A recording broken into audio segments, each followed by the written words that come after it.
Moi boas tardes e benvidos un día máis a este programa, este plató aberto que hoxe un ano máis facemos en exteriores aquí no Castelo de Soutomaior nun novo Encontro Nacional de Políticas Públicas. Xa ven vostedes, un paraxe totalmente natural e sobre todo unha xornada intensa de debate que ten comezado xa esta mañán.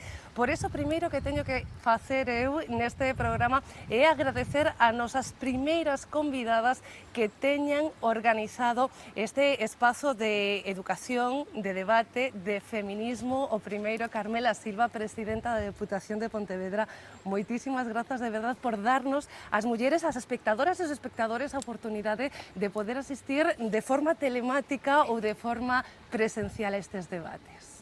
Gracias a vos por que poidamos estar nun medio de comunicación falando de igualdade, dos dereitos das mulleres, desta loita do movemento feminista, porque é fundamental establecer esa relación co conxunto da sociedade, poñendo no centro os debates da igualdade, así que gracias a vos tamén.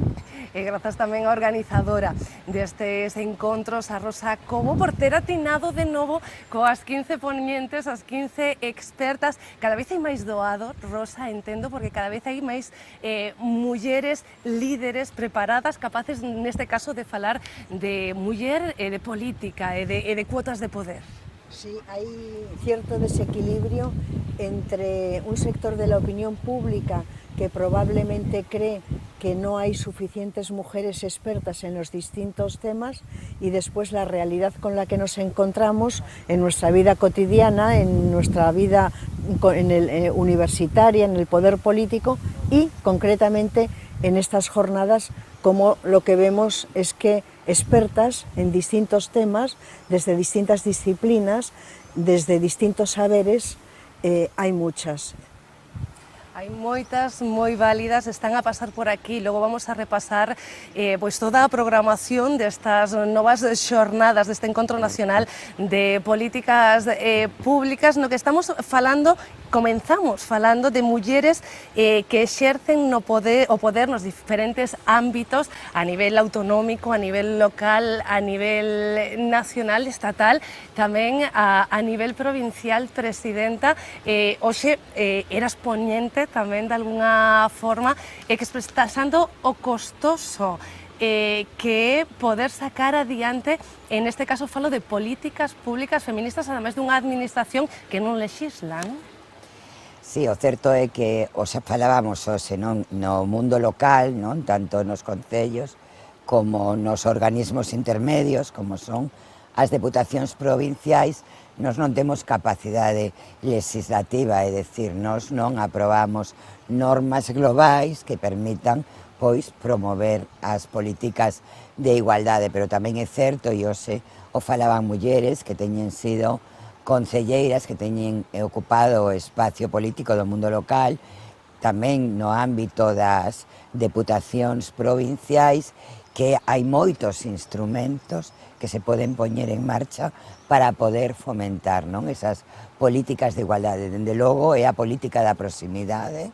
Eu creo que é fundamental que o mundo local se comprometa. De feito, moitísimos dos avances que se conqueriron e que logo se convertiron en normas a nivel autonómico, a nivel estatal, naceron en primeiro lugar do movemento feminista, que é quen elaborou a axenda, que impuso en riba da mesa as súas reclamacións e as propostas concretas para que se convertiran en normas, pero tamén é verdade que o mundo local, da man dese movemento feminista, creou os institutos de mulleres a nivel local, crearon moitísimos organismos da igualdade, as concellerías de igualdade, que en moitísimos casos foron promotoras de levar dende a voz política, a voz do movemento feminista a outras instancias que crearon grandes redes, as escolas de igualdade tamén creadas polo mundo local e tamén en moitos casos polas comunidades autónomas. Polo tanto, dende o mundo local non é que se poida facer, e que se fai moito a prol da igualdade. É moi fácil, non, conectar con ese movimento feminista local, con as universidades, as asociacións de mulleres tamén vinculadas á economía, vinculadas á cultura, vinculadas ao deporte. Por lo tanto, crear redes que permitan avanzar, tomar decisións con as mulleres enseñeiras, coas mulleres arquitectas, que teñen unha visión de como ten que ser o entramado urbano, o entramado rural, para poñer en marcha moitísimas accións que son transformadoras, non? Polo tanto, aquí o escoitamos, non? Como dentro do mundo local se están facendo moitas cousas, incluso a pesar de non ter competencias, e tamén en moitos casos, no caso das deputacións, que tampouco temos financiación, a nós non nos chega financiación, por exemplo, a través do Pacto de Estado contra as violencias, sí, aos concellos, pero eso non pode ser óbice para que sexa o centro de acción política. E, de feito, hai soamente 5 mulleres presidentas das deputacións, das 37 que existen, e moitas das mulleres, sobre todo as progresistas, que ademais son mulleres feministas, pois hai moitísimos exemplos de acción política moi transformadora que se fan dende o mundo local. Rosa, por estas xornadas están pasando e van pasar aínda moitas mulleres que teñen alcanzado cuotas de poder político, en parte para que nos expliquen que se fixo ata de agora ou que se está facendo en moitas deputacións, comunidades autonómicas, concellos, pero tamén o moito que queda por facer. Entendo que estas xornadas se buscan para buscar conclusións do xa feito, dos avances, pero tamén do futuro, porque todavía se poden dar pasos atrás. Bueno, y de hecho en algunos terrenos se están dando pasos atrás al mismo tiempo que también se están dando pasos adelante en otros. Bueno, lo primero que me gustaría decir es que estas son unas magníficas jornadas. Son unas magníficas jornadas que ha puesto en marcha, que ha puesto en pie la Diputación de Pontevedra, con el impulso personal y político de su presidenta, de Carmela Silva. Por ejemplo, hay aquí en las jornadas están dos de las sociólogas más importantes, más relevantes de la Academia Española, y no solamente de la Academia Española. Una de ellas ha sido presidenta de UNIFEM, lo que es ahora mismo lo que se llama ONU Mujeres. Tenemos también a dos exdirectoras del Instituto Nacional de las Mujeres. Tenemos a cargos políticos, tenemos a la delegada de género del país, a la que ha sido directora del periódico Público. Tenemos a Teresa Peramato, en fin, son unas jornadas con un nivel, yo creo que insólitamente alto, con un nivel de especialización y con un nivel también de personas que han accedido a espacios de poder y que ahora, desde esa experiencia personal y también desde su especialidad teórica, quieren hacer una reflexión. Por eso miran al pasado y miran al presente. Dos de esas mujeres, Inés Alberdi y Nuria Varela, van a estar con nosotros a continuación. Vamos a saludarlas en unos minutos después de ver cómo han comenzado estas jornadas. Os agradezco de verdad a las dos muchísimo que hayáis podido buscar estos 10 minutillos, este hueco en unas jornadas efectivamente tan intensas que se están llevando a cabo aquí en Soutomayor, y gracias de nuevo no solo por atendernos, sino por hacerlas posibles.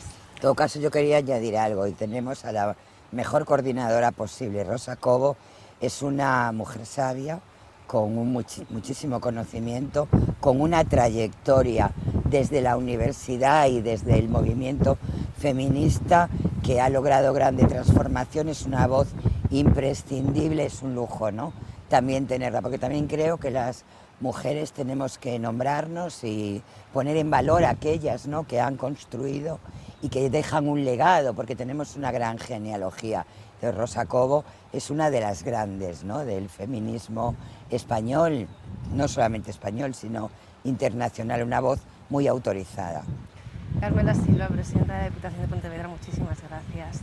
Rosa Cobo, coordinadora de estas jornadas, gracias también, de verdad. Muchísimas gracias. Vamos a ver cómo comenzaron estas jornadas y enseguida, no se preocupen, vamos a repasar todas las ponencias que vamos a tener todavía esta tarde y también mañana, que por cierto, además de en este programa, las pueden seguir en directo en el streaming de la Diputación de Pontevedra.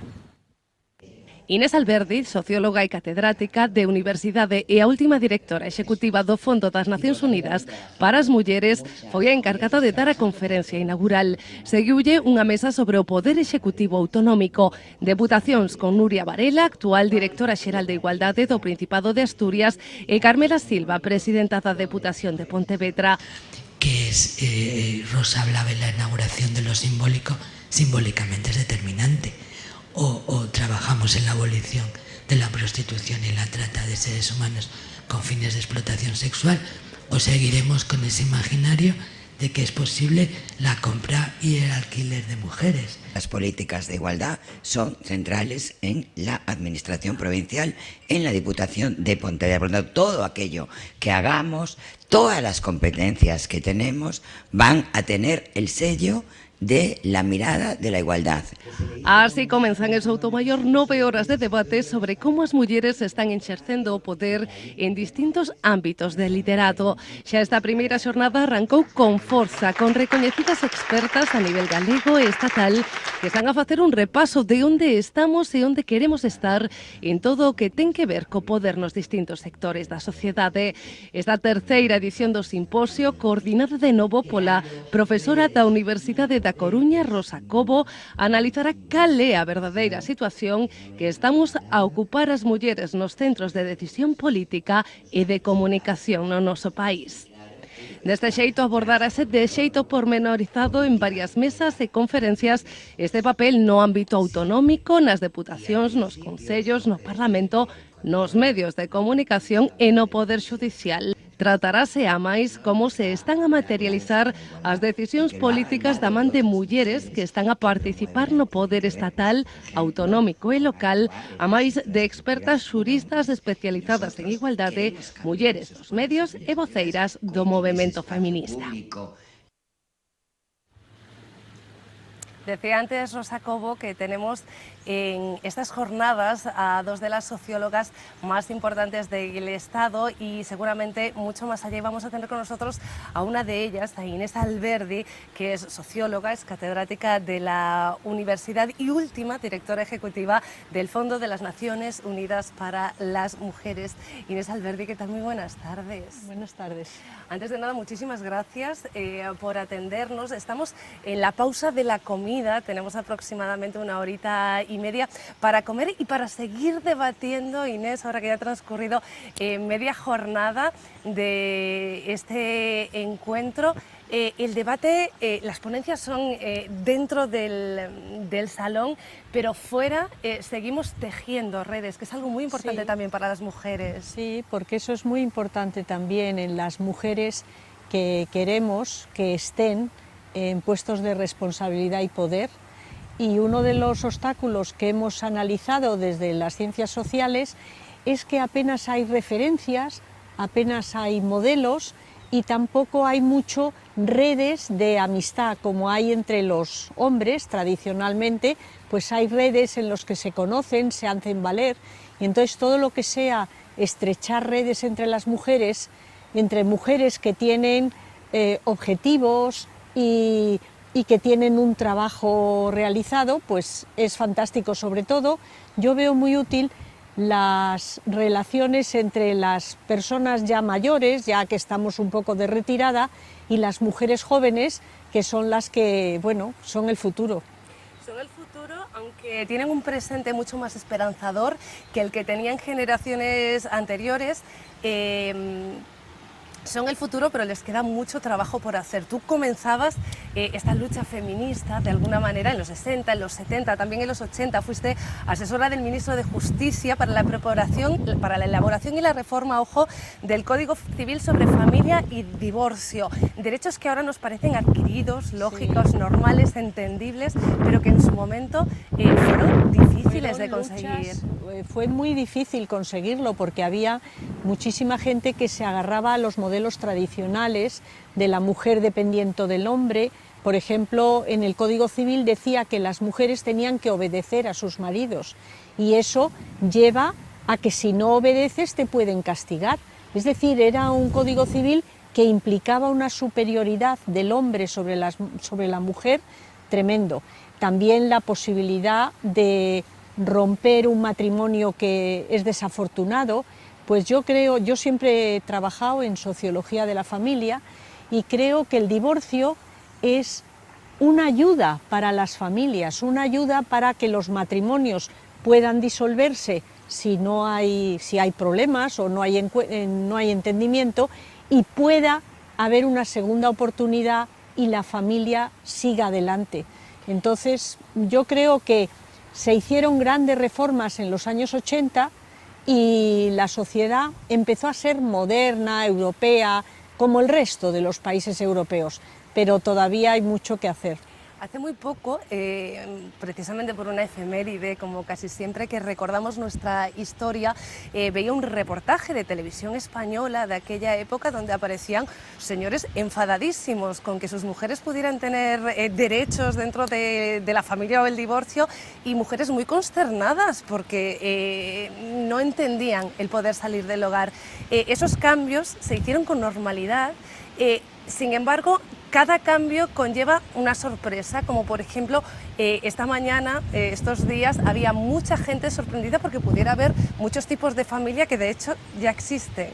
Sí, de todas maneras yo creo que el núcleo de la familia es siempre el mismo. La vinculación entre unas personas y otras con compromiso de largo plazo para ayudar a las nuevas generaciones a que lleguen a la vida y a mantenerlas. Entonces, la familia siempre tiene la misma raíz, el amor, el entendimiento entre adultos y la voluntad de ayudar a las próximas generaciones, de cuidarles, de cuidar de los mayores también.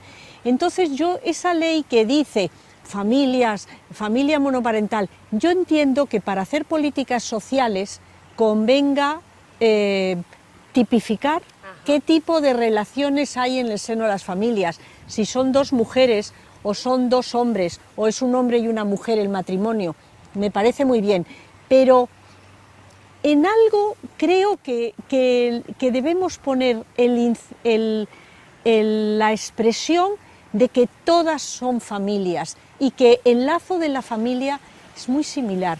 La diferencia es que unas son más amplias, antiguamente pues las parejas tenían muchos hijos, ahora la decisión de tener un hijo o de tener un segundo hijo es difícil para las parejas jóvenes porque, bueno, pues ha cambiado mucho la vida, las mujeres trabajan y entonces tienen el horario muy restringido, hay que repartir entre los hombres y las mujeres el trabajo de cuidado, que eso es curioso que está en el Código Civil español, pero casi nadie lo sabe. Cuando una pareja contrae matrimonio, ya sea la pareja tradicional de un hombre y una mujer o otras parejas del mismo sexo, dice la ley que son iguales en derechos, que se tienen que ayudar, que tienen que ser solidarios entre ellos y que tienen que repartir las cargas de cuidar a los descendientes o a los ascendientes de manera igualitaria.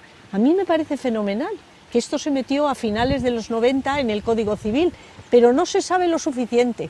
Es ley, no solo tiene que ser costumbre, es ley. A veces son necesarias jornadas como estas también, sí, ¿no? Para saber esas cosas que no nos enseñan, sí, a lo mejor porque tampoco interesa que las aprendamos demasiado. En todo caso, sí que hay que seguir trabajando en esas estrategias para buscar fórmulas de conciliación real.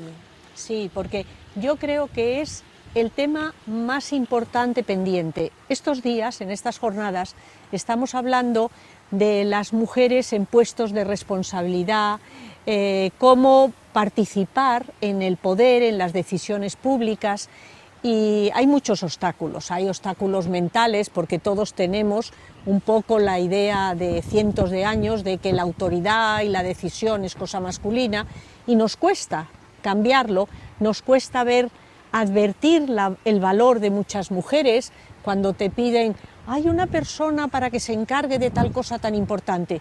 Como nos descuidemos, solo se nos acuerdan imágenes de hombres. Hay que saber ver a las mujeres, pero de todas maneras el obstáculo o la dificultad más grande yo creo que todavía es la conciliación entre el trabajo, ya sea profesional o político, y las obligaciones de cuidado que todos debemos tener con respecto a los pequeños, a los discapacitados o con respecto a nuestros mayores. Entonces, seamos hombres o mujeres, tenemos que aprender y ejercitar el cuidado. Y yo creo que todavía hay la tradición de que somos las mujeres las responsables, y entonces hay ese peso mayor de tiempo, sobre todo de tiempo, de dedicación de las mujeres a los cuidados, y eso frena mucho la carrera profesional y la carrera política de las mujeres. Inés, leí en algún momento una entrevista que concediste o un resumen de una conferencia, puede ser, en el que hablabas del feminismo como revolución, pero en este caso como revolución sin violencia. Yo creo que sí, me parece que es la gran revolución del siglo XX. En el siglo XX hubo muchas revoluciones y todas fueron sangrientas.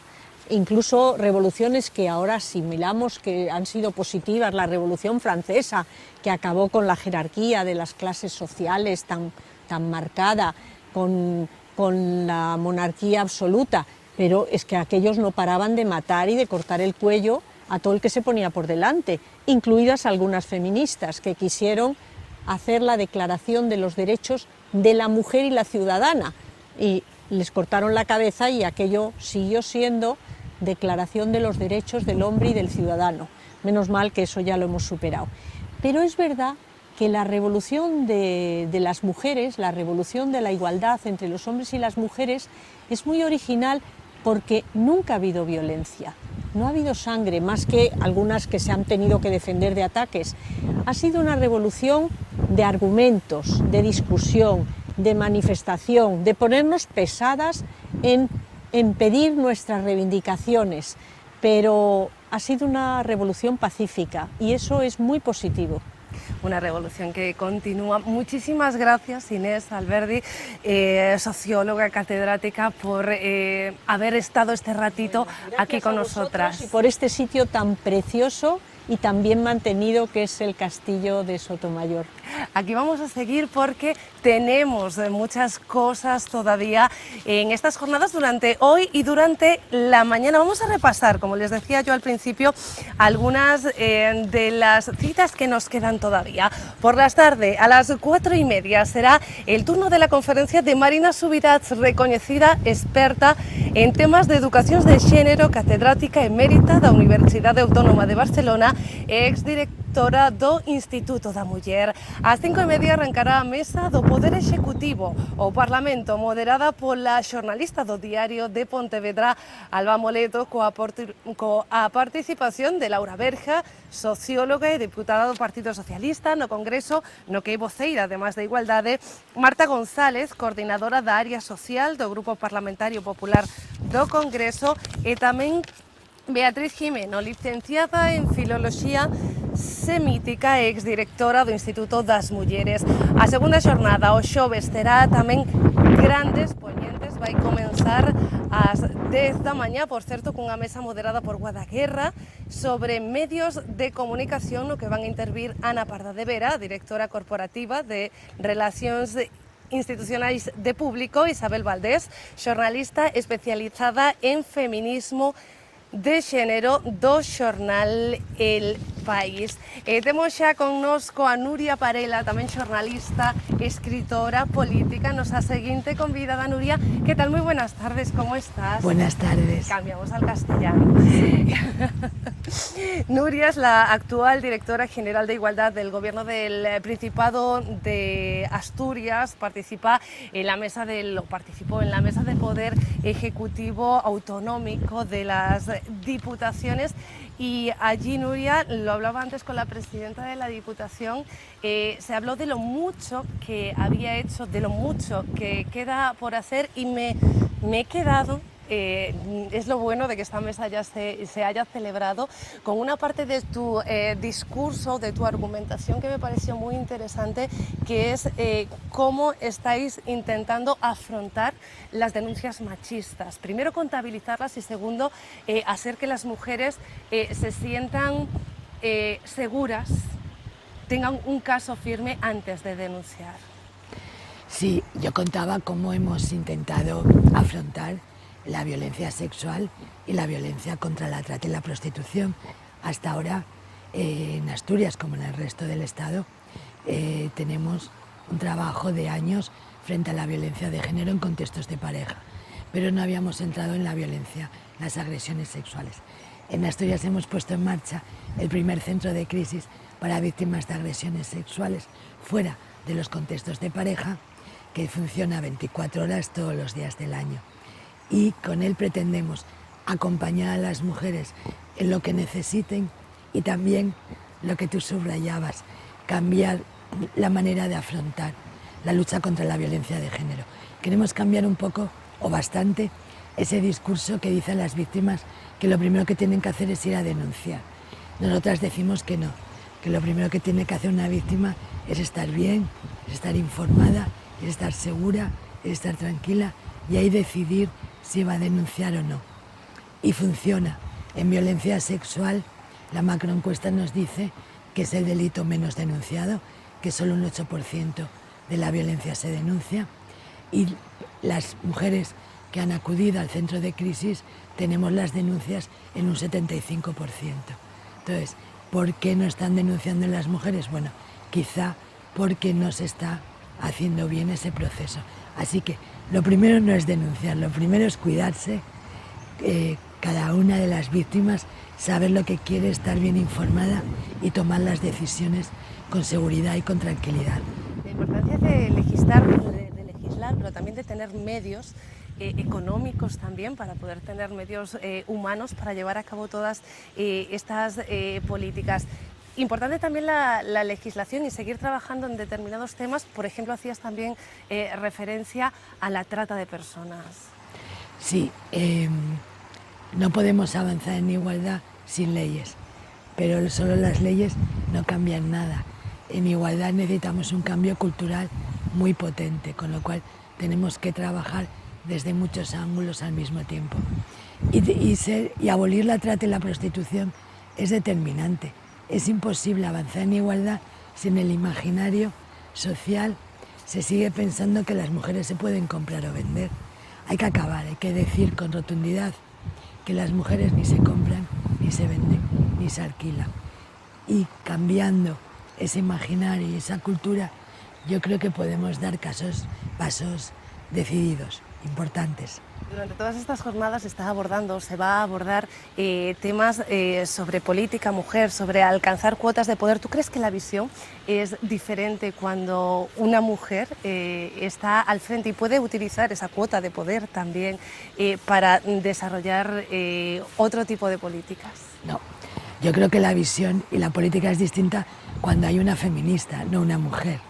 Eso es un poco también la confusión en la que vivimos, ¿no? Que parece que ahora todo es feminismo, todo lo que hace cualquier mujer es feminismo. No, feminismo es una teoría política que defiende una manera de hacer las cosas y de defenderlas.